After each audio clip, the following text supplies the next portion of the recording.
d'élaborer l'enquête-action. Parce que notre syndicalisme est surtout centré sur la question de la pénibilité, de la sécurité au travail, du temps de travail, du salaire, de l'emploi, de la retraite, mais peu sur le contenu et l'organisation du travail lui-même, et encore moins sur la place de ce travail dans la société, l'enquête-action, menée pendant 3 ans par des syndicalistes CGT de Renault, présentée ici par Fabien Gache, le délégué central de l'entreprise, ouvre un champ d'analyse et de revendication dont nous devons nous saisir.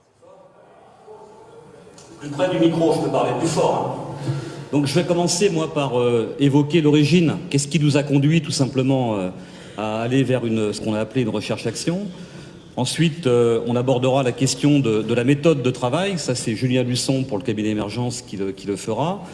On reprendra ensuite sur les effets pour la CGT et la construction du rapport de force, tant au plan local qu'au niveau central.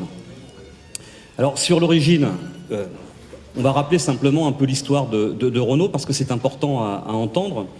On rappelle, chacun sait que Renault était nationalisé, donc depuis 1945, et que Renault a changé de statut en 90, est devenu une société anonyme, est mis en bourse en 94 et privatisé en 1996.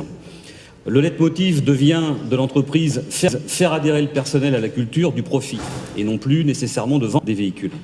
Et comme les autres entreprises, l'objectif se focalise exclusivement sur une marge maximale par véhicule vendu, et là aussi au détriment du volume. On a dans le même temps une stratégie qui, à la fin des années 80, s'opère et qu'on peut dire d'antigétiste. Et il suffira de décrire ce qu'a écrit Schweitzer dans son livre « Mes années Renault » où, je cite, « La direction ne veut plus de la CGT comme l'interlocuteur incontournable ». Il ajoute « L'une des stratégies de la politique sociale de Renault a consisté à constituer une alliance de tous les syndicats non CGTistes dans le but de reprendre le contrôle des instances jusqu'alors dirigées par la CGT. Cette politique a été mise en œuvre par l'ancien directeur de cabinet Jean Auroux. Une propagande en même temps qui va naître sur le terrain et qui va d'ailleurs concurrencer, voire dépasser les tracts. Alors le recentrage sur le cœur du métier de Renault est l'argument qu'on entend aussi dans plein d'autres entreprises aujourd'hui et qui va justifier la vente des filiales, le dégraissage des effectifs et la fermeture de sites tels que l'île Seguin, site emblématique, mais aussi bien d'autres encore, Dreux, Saint-Ouen, Orléans, ou des filiales qui ont été vendues et qui ont disparu depuis. Depuis les années 2000, l'externalisation et la délocalisation de l'ensemble des activités de Renault, industrielles, tertiaires et d'ingénierie, sont justifiées par la direction générale de Renault par le fait qu'elles sont jugées trop chères, en tout cas insuffisamment rentables. Entre 1985 et les années 2000, les suppressions d'emplois vont s'organiser par la mise en œuvre de différents systèmes de départ dits anticipés, tels que les FNE, les PRP, CASA, et aujourd'hui, dans une autre mesure, par le biais de la GPEC. On assiste en même temps à une profonde réorganisation du travail. En 89, la ligne hiérarchique est réduite. Les agents de maîtrise deviennent des managers, dont la première mission est de faire adhérer les salariés à la politique de l'entreprise, en quelque sorte, des commissaires politiques. Les équipes de salariés sont aussi réduites en nombre et s'appellent désormais unités élémentaires de travail. Et comme pour tous les établissements de Renault en France et à travers le monde, chaque UET devient le client de celle placée en aval et le fournisseur de celle placée en amont. Et chaque entité devient un centre de profit dont les résultats vont déterminer l'affectation ou pas d'activités futures. Dans les établissements industriels, les accords de flexibilité, mis en œuvre en 92 à l'usine de Douai et qui se sont ensuite développés, vont supprimer les temps de repas, réduire les temps de pause, en particulier dans les usines de montage, et là où c'est possible, comme dans les usines de mécanique par exemple, les installations fonctionnent en continu et ne permettent plus les pauses communes entre salariés d'un même secteur par exemple, et encore moins la confrontation d'un secteur à un autre. On assiste également à l'individualisation des salaires qui est étendue dès 1993, y compris à l'ensemble des ouvriers. Et avec le développement au fil des années d'une rémunération axée sur l'atteinte d'objectifs toujours plus éloignés du travail réel et sur le jugement du bon comportement du salarié. Pour toutes les catégories professionnelles, les collectifs de travail sont déstructurés et couplés à un isolement des salariés. La standardisation, ce qu'on appelle SPR, système de production Renault, ailleurs c'est chez Toyota, ils en ont un, Peugeot, mais c'est globalement la même chose, s'impose donc avec l'idée que chacun peut occuper n'importe quel poste à l'aide d'une prescription appelée fiche d'opération standard. Nous assistons en même temps à une profonde modification sociologique. Pour prendre 3 dates clés, en 1985, Renault Maison Mère, hors filiale, c'était 75 000 salariés, composés de 65% d'ouvriers, 30% d'État, mais 5% de cadres.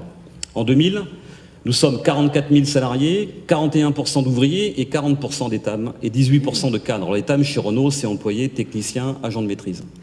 En 2010, nous sommes 35 351, moins de 34% d'ouvriers, 37% d'État, mais 29% de cadres.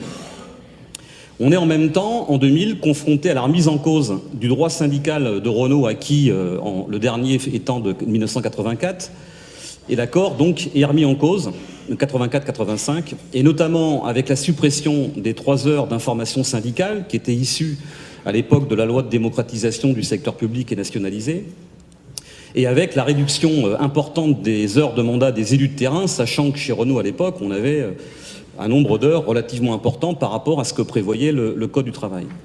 Et ce, sous couvert de consentir à des moyens supplémentaires donnés au niveau central, et notamment le fait que le délégué syndical central devienne permanent, qu'on ajoute un 2e adjoint, et que les organisations syndicales disposent d'un financement proportionnel à leur poids électoral. Les syndicats n'ont plus sur le terrain la primeur de l'information. À la sortie des CE, CCE ou peu importe l'institution, la maîtrise en général dispose des informations en amont des réunions et est chargée d'informer les salariés, appelés désormais collaborateurs, avant que le syndicat ne puisse lui-même faire l'information et donner son appréciation. Alors les conséquences pour la CGT sont multiples. La réduction des effectifs va occasionner une perte importante de dirigeants de syndicats, d'élus, de militants, de syndiqués CGT, et la baisse d'audience de la CGT, qui n'a plus la majorité dans les instances centrales, mais y compris sur le terrain, puisqu'on a perdu, on en a regagné depuis, mais un certain nombre de CE, ou la majorité dans les CHSCT, ça va aussi amplifier donc la perte du nombre d'élus. Les modifications sociologiques et l'absence d'embauche conséquente entre la fin des années 80 et la fin des années 90 vont aussi entraîner d'une part un vieillissement de nos forces organisées, mais aussi l'absence de transfert de culture syndicale entre les générations et en particulier entre les jeunes qui viennent d'être embauchés et les plus anciens qui, eux, ont été embauchés 20 ans plus tôt. Les syndicats vont, évidemment, pour les salariés, eux, vont avoir des conséquences majeures, et les syndicats, dont la CGT, vont constater une augmentation importante des TMS, des risques psychosociaux, des maladies professionnelles, des accidents de travail ou des maladies cardiovasculaires, bien qu'on assiste à un rajeunissement des effectifs à partir des années 2000, d'une part, et d'autre part, bien que la direction n'a jamais fait autant d'efforts, au moins du point de vue de la propagande, fondée sur une politique dite humaniste en matière d'amélioration des conditions de travail. La direction a recours ensuite à des experts de tout poil qui, à court d'enquêtes dites scientifiques, viennent expliquer aux élus le vécu des salariés dans les institutions, leur expliquer que leur situation est plutôt moins pire qu'ailleurs et qu'il va falloir apprendre à détecter les salariés les plus faibles pour les sortir d'un environnement qu'ils ne seraient pas capables de supporter. La couverture médiatique des suicides du technocentre de Renault est venue illustrer la généralisation de la souffrance des salariés à toutes les catégories professionnelles, ouvriers, cadres, techniciens. Mais c'est aussi avec l'impuissance syndicale à transformer la situation qui s'est trouvée de fait posée.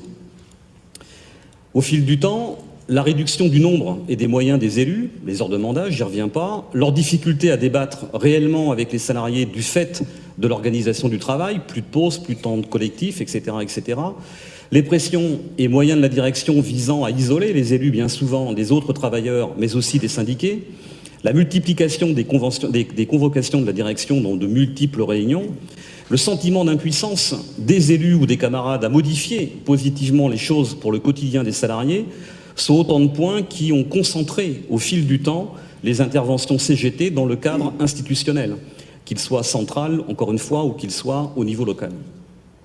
Bien que les interventions soient de qualité, elles sont globalisantes et se focalisent sur le nécessaire changement de stratégie de l'entreprise. Il y a d'un côté la CGT qui dénonce, à juste titre d'ailleurs, les dégâts, conditions de travail, bordel organisationnel, de la stratégie de Renault, et la direction qui, d'un autre côté, à grand renfort de médias, d'experts, de tableurs Excel, explique la rationalité et l'efficacité de ces décisions. Meilleure qualité, réduction des coûts, etc., etc. Mais le quotidien des salariés, le réel de leur travail, reste absent ou seulement évoqué sous forme de victimisation. Et en définitive, on a fait une conclusion d'enquête, on n'a pas été... Et en définitive, c'est un affrontement... Je ne suis pas doublé, hein, je peux vous... En définitive, donc, on se retrouve dans un affrontement CGT-direction, mais sans les salariés. Or, l'expérience nous a montré que la seule dénonciation des systèmes mis en œuvre et leurs conséquences renvoie, en définitive, à l'idée qu'il faudrait d'abord changer la stratégie de l'entreprise pour changer le quotidien des salariés. Une approche syndicale qui va donc du haut vers le bas, dans la perspective de convaincre le plus grand nombre de passer à l'action. Mais au vu des mobilisations, ce discours renforce plutôt le sentiment d'impuissance et l'incapacité, en fait, à transformer les choses, à transformer le quotidien des salariés. Alors pour les salariés, se pose alors la question de l'efficacité du syndicalisme, de l'action collective et donc de l'intérêt de se syndiquer. Et si le syndicat ne peut rien faire pour améliorer le quotidien, eh bien, laissons les choses se faire ainsi. C'est donc à partir de ces réflexions que la coordination des syndicats CGT a réfléchi à la construction d'une méthodologie, non plus aller vers les salariés pour leur expliquer la situation dans laquelle ils sont, ou leur expliquer la position et les interventions syndicales, mais s'intéresser, avec un regard modeste, curieux et bienveillant, pour reprendre ce que nous disait Jacques Durafour, à ce qu'ils font, à ce qu'ils auraient besoin pour mieux faire leur travail, selon leurs propres critères de qualité. Raison pour laquelle, à l'époque, on a aussi pris en expérience le débat qu'on avait fait à l'usine du Mans en 1999 sur la souffrance au travail, avec d'ailleurs un débat auquel participait aussi Yves Clos, où on avait à l'époque considéré qu'il était utile que les salariés puissent exprimer leur souffrance. Et l'expérience nous a montré que ça n'a pas été un élément suffisant, en tout cas, et détonateur pour que les salariés prennent leurs propres actions en main. Raison pour laquelle on a sollicité Serge Dufour, qui était ancien conseiller de la Confédération sur les questions du travail, et pour laquelle on a construit tout simplement cette recherche-action. Alors là, je céderai la parole à Julien Lisson pour le cabinet d'émergence pour